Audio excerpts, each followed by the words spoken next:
Welcome, I'm David Geiger. Iowa Governor Kim Reynolds signed a proclamation continuing a state health emergency declaration. Specifically to agribusiness, there are several continuations. The governor will keep a suspension on pesticide applicator certifications as long as they are under direct supervision of someone who is already a certified applicator. Overweight trucks up to 90,000 pounds may also continue to operate, moving food, agriculture supplies, and commodities around the state. Normally, this is a break given to farmers for harvest, but has been applied during the pandemic.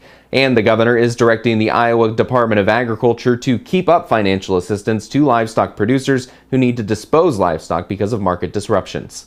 An Iowa senator is blocking an EPA nominee because of ethanol waivers. Senator Joni Ernst announced she is blocking the Environmental Protection Agency nominee to Deputy Administrator Doug Benevento. Ernst says she will not vote for him until the EPA explains what they plan to do with the more than 50 gap year waivers that could reduce demand from the ethanol and biodiesel industry. Iowa has reached an all-time record high inventory of hogs. According to the Hogs and Pigs report out from the USDA, inventory is up 5% at 25.2 million animals. That's about a third of the nation's hog herd. Nationwide, there were nearly 80 million head of hogs, also up 5% from last year. And that hog report has impacted the markets. The average trade guess was around 4%. Our analyst Alan Brugler has the week recap.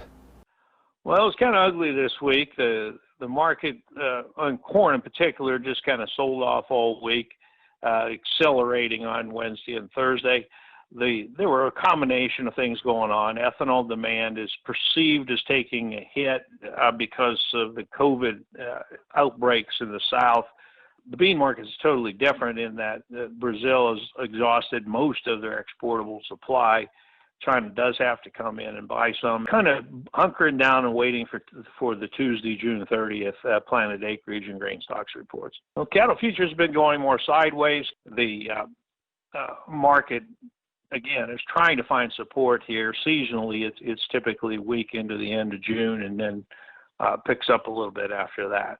We did see an improvement in beef export sales this week. July hogs have been kind of in what I call death spiral liquidation. The longs have been trying to get out every day.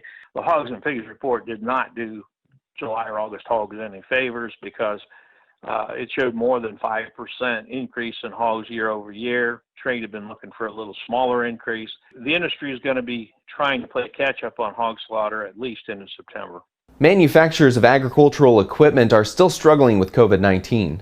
According to the Association of Equipment Manufacturers, 75% of U.S. equipment makers say the impact of the coronavirus is still very negative on business, and as many as 60% of industry executives say the federal government has not done enough to support them, adding there are difficulties keeping workers on the job, with 80% of executives saying they won't be able to rehire workers laid off earlier in the year. And that's all I have for the Agribusiness Report today. Thanks for joining me. I'll see you again next time.